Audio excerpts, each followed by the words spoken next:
Well, hello lovely humans, welcome back to my channel and to the formal introduction of Miss Amelia Jane, who I'm hoping will fall asleep in my arms. If not, I might have to go put her down somewhere else because this baby always wants to be home. If you are new here, welcome.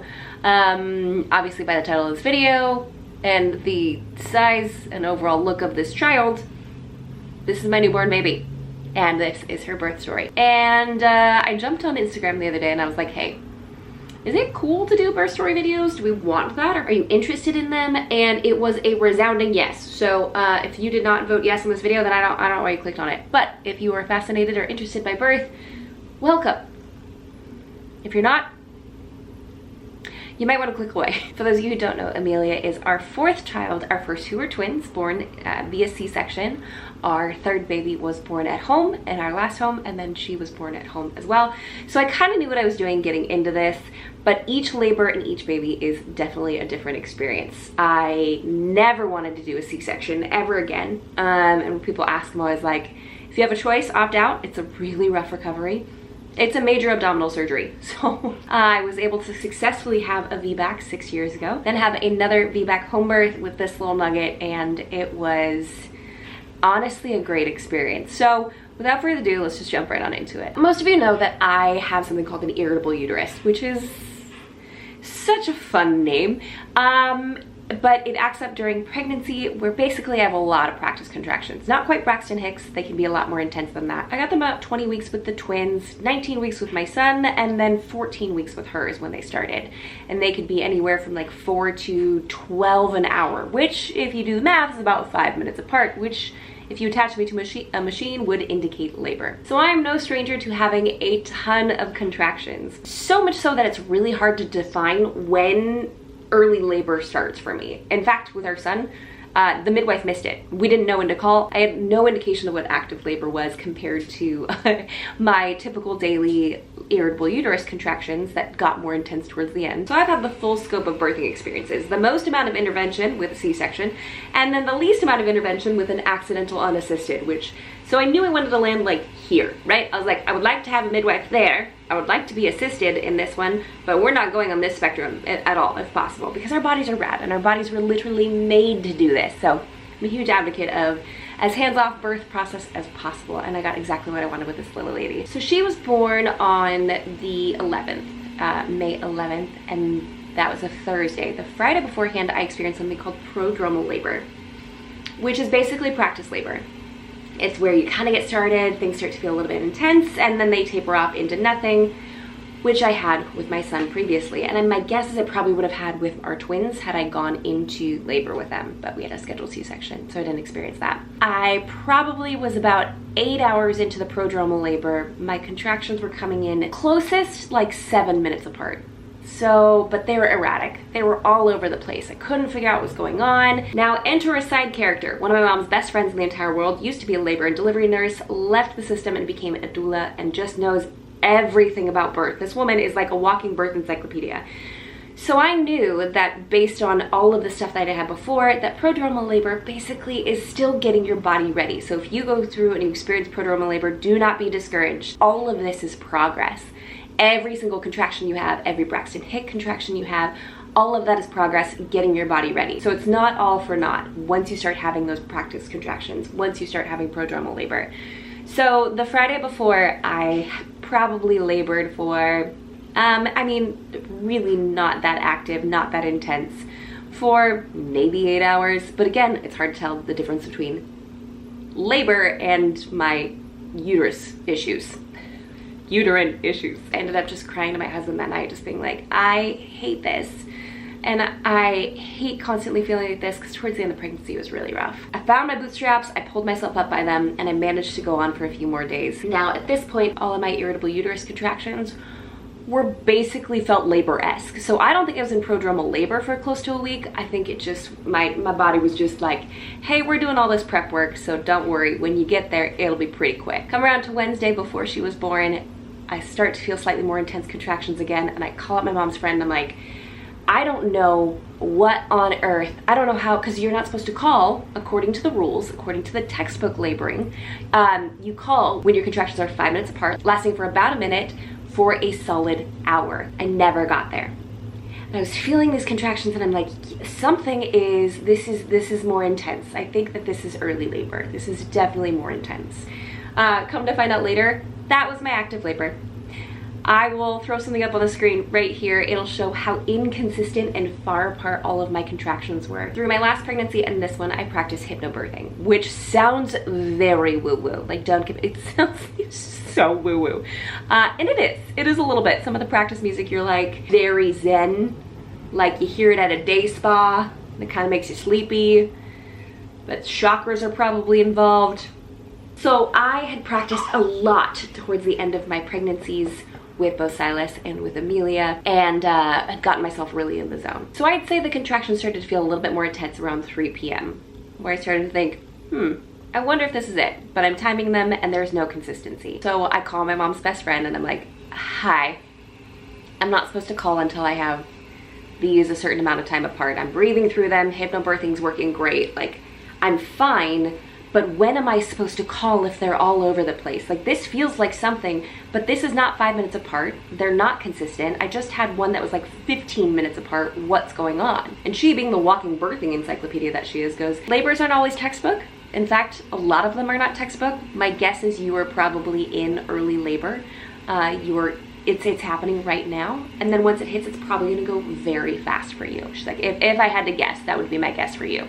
She's like, all this is kind of like putzing around, your uterus is kind of doing its own thing, but this is all working towards that end goal. So I try to get in bed.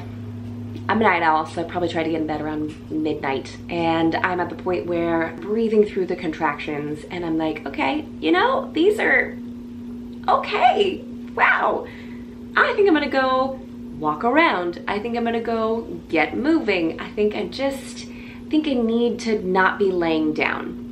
I wasn't in any sort of agitated or overly uncomfortable state, but I was like, I think my body needs to move. And I was really glad I listened to that, because I just would have been torturing myself trying to lie still next to my husband and not wake him up or disturb him. So it was probably around, I don't know, maybe 1 o'clock in the morning. And I told my husband to go to bed, by the way. I was like, you just go. You go. Oh, and also, side note, the midwife is 30 minutes away. So we have to be able to understand what's happening at least within a 30-minute time period to call, wake them up, and get them here before the baby arrives. And I'd kind of started to speculate, like, this is probably how my labor went with my son, just kind of all over the place. And that's why I couldn't really track what was going on. And it was really hard to practice hypnobirthing and like breathe through the contractions and get zen and time all of the contractions, because it really got me out of my groove. So if you're considering using hypnobirthing and there is someone that can be there with you during labor, I highly recommend it. Just someone else to time them, for you to be like, okay, here we go. And then tell them when it's finished, just to communicate a little bit more effectively. Because for me, it was really hard to be like, okay, hit start, get in the zone, breathe through it. Is that the end of it? Sure. Okay, hit end. And I didn't get as into the zone as I did with my previous one, where I wasn't tracking the timing of them at all. So at this point, I'm starting to put 2 and 2 together. I'm going, this could be active labor, this could be what was happening with my son, and this could be happening with this baby too. Because I was convinced that this couldn't be labor because it wasn't the proper time. Like, the timing wasn't right. I'm like, this can't be real labor. It's not happening. And if I was in a hospital setting, this would have been considered failure to progress. And this is why I get so worked up about birthing in a hospital setting, because they go off of textbook births. And had I been there, they probably would have labeled me with failure to progress, would have thrown me on Pitocin, which would have given me extreme contractions, really intense contractions. And then I probably would have wanted to opt for an epidural, because those hurt so much more than normal contractions. And then as the intense contractions are happening and I can't move around to give my body relief, and I'm not experiencing that oxytocin release, it's becoming harder and harder on my body to labor through that process. And then you start to see heart decels happening during these really intense contractions that are stronger than your body's intended to have. And that's when they start saying failure to progress, we're seeing heart decels in the baby, let's go in for a C-section. And there you have, in a very short synopsis, my personal conjecture, educated conjecture, for why our country has such a high C-section rate. I digress. It hits about 3 o'clock in the morning, 3:30, I'm not sure, I'll put the time up, where all of a sudden, out of nowhere, I have a contraction 2.5 minutes later, 2 or 2.5 minutes later than the one before it. And I tell you, it was like 8 minutes apart directly before that. So I hit this point and I go, oh, that's interesting. So after that one, immediately following 2.5 minutes later-ish, another one hits. And I think that was pretty fast. I should go get my husband. And I walk in, wake him up, I'm like, hey babe, just FYI. And he had periodically gotten up and checked on me, but there wasn't really anything that he could do. But seeing as I didn't think I was in active labor, I thought I was still in early labor, I went, go sleep, it doesn't matter, I would rather save you for the hard stuff, right? Little did I know that I was actually in the hard stuff. I was in active labor. My contractions were all over the place, but I was in active labor. So after the second close contraction, I go in, I tell him, I'm like, hey, you know, we should probably call the midwife. I just had two that were really close together, kind of out of nowhere. And a lot of people will say, you won't be able to communicate when you get to this point. I'm fully communicatable, or whatever. Like, I don't stop being able to communicate. Some women will go into their cave and they'll get all zen and they'll like deep breathe and they won't really be able to talk or communicate for themselves. Not this gal. This gal is fully communicating, okay? Like maybe towards the peak of a contraction I can't, but I can talk with the best of them, whether I'm in labor or not. So he goes, okay, great, do you want me to call her? I'm like, I don't know. He's like, do I have time to go to the bathroom? I'm like, yes, go to the bathroom. Come, sit down, get back on the ball, because that's where I was. Probably failed to mention that part. Sit back down on the ball, have another one like 2 minutes later. And I'm yelling for him. Because the whole plan was for when I went to labor, my parents would come pick up our other 3 children, because I am not down for have the whole family a part of the birth experience. No ma'am, I don't want to answer all those questions. The more power to those families that are like, join me in the birth pool. I am not that person, okay? I don't want that. That does not sound appealing to me, and I don't want to be answering all the questions, nor did I want to be monitoring my noise or how I sounded, or if I needed to yell. I didn't want my kids to be freaking out. So the whole plan was, hey, once active labor hits, let's get them to my parents' house about 10 minutes away. He goes to the bathroom, but while he's going to the bathroom, another one hits, and I go, no, we need to call the midwife right now. We gotta call her right now. And so I managed to get up, yell that at him. The children are all still here. I call my mom, who's been to multiple births. In fact, she's done birth photography for quite a few with her dearest friend. We didn't do any photos for this just because that's not, I no. So he wraps up going to the bathroom real quick. I call my mom and I'm like, hey, you should get over here. She's like, do you want me to wake your dad? I'm like, I have no idea. Shoot, another contraction's coming. Can you come over here quickly? She threw on clothes, gets over here and goes, you're in transition. Yep, you are in. My hands are shaky. She's like, you're there. Like, you are getting ready to have this baby. I'm like, oh snap. Luckily we already had the pool inflated but not filled. We call the midwife and wake her up. And she's like, well, someone will be there soon. And I'm like, great, that sounds fantastic. And then proceed to have back-to-back 2 to 2.5 minute contractions until she gets here about 30 minutes later. So at this point, my hands are shaking, which is a very telltale sign. That's a lot of hormones going through your body, and your body's going through a lot of things in that moment. And I'm starting to get nervous that I am going to give birth outside of the pool. One of the reasons I like being in the water for giving birth is it helps with pain relief, which is fantastic. Another reason is to be submerged keeps my nether regions not on display. Like, more power to the mamas that are like, let it all hang out. That is not me, okay? I wanted to be in the water. I wanted to feel safe. I wanted to feel protected. I wanted to feel covered. Now, it's still water. It's still see-through, right? Like, it's not like I'm, you know, hiding myself away, but it felt more comfortable for me. And then the last reason I wanted to be in the pool is because of the mess factor. Because if it's in there, I mean, I literally gave birth right here. There's a window right here. We were able to pump all the stuff out afterwards, right out the window, right there. Just fantastic. I didn't want to give birth on the floor. It's just not something I was interested in. I wanted to be in the water. But we didn't know when the midwife was coming. So I had already had an experience where I thought I was gonna labor in a different part of the house. If y'all follow on Instagram, then you were there for like the meltdown when I basically started crying when my midwife told me that I couldn't labor where I had planned on laboring because it was too far from the bathroom. Now we can argue the semantics of that all day, but one thing I knew I didn't want to do is I didn't want to be confrontational with my midwife. I needed to be calm in a peaceful area. And she said that I wasn't allowed to get into the birth tub until she got here. And I didn't want to make her mad. But my mom and my husband were like, if you don't get in now, you might not get in. You might not be able to get your water birth that you wanted. I'm like, okay, well, sure enough, I get in the water, probably have one contraction, maybe two. Midwife comes in, she goes, oh, you already got in the tub. And I'm like, yeah, I'm so sorry. Like, here I am, just waves of guilt, which is so not the right time. I am pushing a human out of my person, okay? It's not the right time to be stressed out about the midwife being mad at me, but I was stressed out about her being mad at me. And I could be inferring the emotion behind it. It might not have been there. Can you tell I'm an Enneagram 3? And it might have been right before she got there, or around this point, that I realized my husband's squatting in front of me. And the man's got bad knees. So what does my dumb behind do? I start stressing out about his knees, because he's squatting in front of me. And I hear my mom whisper, and again, most women aren't, from what I understand, they're in the zone. They're not paying attention to much that's going on around them. I hear my mom whisper going, do you want to sit on the ball? Do you want to sit on, how are your knees? And she's whisper silent, but of course it's not a large room. And I managed to get through the contraction. I'm like, babe, how are your knees? Are you okay? Do you need to sit on the ball? And he's like, stop, I'm fine. I'm like, okay, I have another contraction. Babe, I'm really worried about your knees. Do you need to sit on the ball? He's like, stop. I will sit on the ball if I need to. Just have the baby. And it's probably another contraction after that. I don't know. This is when time starts to blend all together, where I look up at him. And this is before the midwife got here, so my timeline's getting a little messed up. Listen, I was having a baby, so timeline's gonna get a little screwy in the retail, okay? But I managed to look up at my husband and say, we're gonna meet our baby today. We're about to meet her. And he's like, I don't even remember what he said. I think he said, I know. I don't remember what he said at all. But I just remember just looking into his eyes, holding his hands and being like, this is happening. And that's when the midwife came after that moment. No, she was already there. Whatever, doesn't matter. We had a sweet moment. And I was feeling extremely encouraged. Then we get to the moment of she's about to arrive.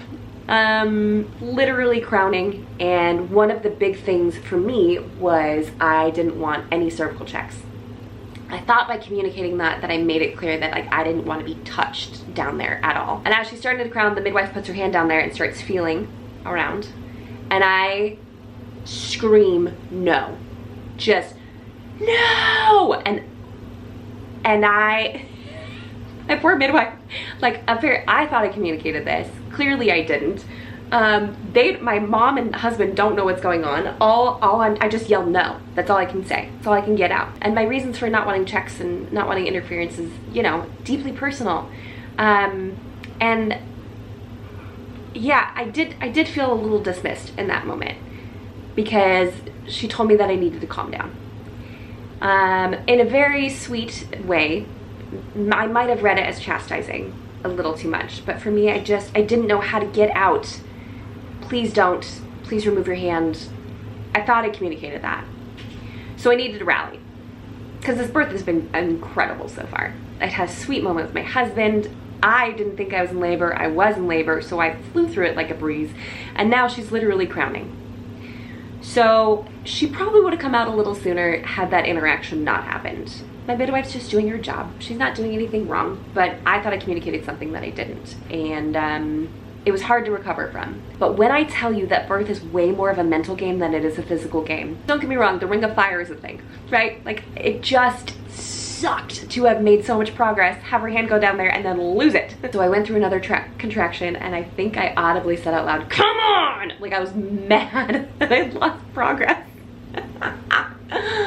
Oh. And sure enough, I don't know how many minutes later, I don't know how many pushes later, I felt her head. And there is a big relief when the head comes out. Big, big, big relief. So if you are watching this and you're contemplating having a epidural-free labor, that's the hardest part. That is the hardest part. That is the biggest mental game, is getting the head out. Because once that happens, it really is all downhill from there, especially because I was on my knees, so I was able to utilize gravity, which is honestly another reason why I think the mainstream birthing process is ridiculous, because the way the female body is shaped, it doesn't make sense to give birth in that position. And I just think a 17th century creepy king doesn't necessarily get to dictate how women labor, or making it easier for the care provider to access you when you're the one that's pushing a baby out. Especially with the sacrum in the way, your tailbone literally curls up and like causes you to not be able to push the baby out because it's in the way when you're in that position. So I think the cord was around, I think we had a nuchal cord. I'm not quite sure because she said, hang on, let me check for the cord, and then said something else, but never really clarified. So we might have had a nuchal cord, we might not have. I'm not sure. And then another push or two later, and her whole body is out. And the cool / weird part about water births is your baby doesn't breathe until their face hits air. So you can actually give birth and the baby doesn't immediately have to come out of the water because they've been living in amniotic fluid the whole time they've been inside of you, right? So they're not using their lungs. So I was able to, in a very relaxing and peaceful manner, pull her up out of the water and gently set her onto my chest. Now, I didn't burst into tears. So many of these labor videos, oh no, we're awake. Perfect timing. Some of these labor videos are so sweet where these women just start crying. I just was shell-shocked. I was like, holy smokes, that's my baby, she's here. I don't think I showed an ounce of emotion. I think it was just like, okay. Now, the post-contractions were, I'm not gonna lie to you, they were awful. They were way worse than last time around. Getting the placenta out hurts. Hi, we're almost done. So I was really glad that I had AfterEase, that tincture that I shared in my postpartum kit video. Get it. Get it. It helps with the after contractions because obviously the contractions continue after birth. They don't immediately stop. You gotta get the placenta out and then it has to shrink back down to size. And then from there we were able to mosey our way on over to our bedroom, which is directly across the hall, just a handful of feet. Get myself in bed and get the baby on top of me. I was checked and I tore with Silas with my last baby. Okay, hold on. I think a lot of that had to do with maybe positioning and not having my midwife here. This time, barely a thing. According to my midwife, it was because the positioning that we were in and because I was able to go nice and slow during those pushes and just took my time and relaxed and breathed through them. Not that you genuinely want to take your time in something like that, but she didn't come blazing out. Oh, are we done? Are we done? Okay, hold on. We had no tearing at all whatsoever. So the biggest takeaways I want to share with you is not all labors are textbook. If you happen to go into a hospital and they say failure to progress, you may not have a textbook labor either, all right? I don't think she was ready to wake up, so I think we're experiencing some cranks. So I guess when you put it this way, I didn't realize I was in labor until I was in transition, and then the baby was out an hour and a half later. So it was great. It was great. It wasn't traumatic. It wasn't scary. I do wish a couple things had gone differently. I wish my midwife didn't have her hand down there and didn't keep her hand down there. But again, I didn't communicate that. I thought maybe yelling the word no would have communicated it, but my baby was out a handful of minutes later. So all things considered, it was a beautiful, beautiful birth. And now we are losing the baby. If you have questions about a VBAC or questions about hypnobirthing or laboring at home or an all-natural birth or home birth, anything you got, go ahead and leave that down below in the comments. I will answer as many as I can when I have time, unless this video is super old. Then I'm probably not going to answer them because it's been long enough that I'm probably not paying attention to the comment section anymore. Thank you very much. Millie. Okay. Oh, are you hungry? Are you hungry? Thank you guys so much for watching. That's what we have for this week's video. Yep. And until next time, that's not my sign up, but we gotta go. Bye.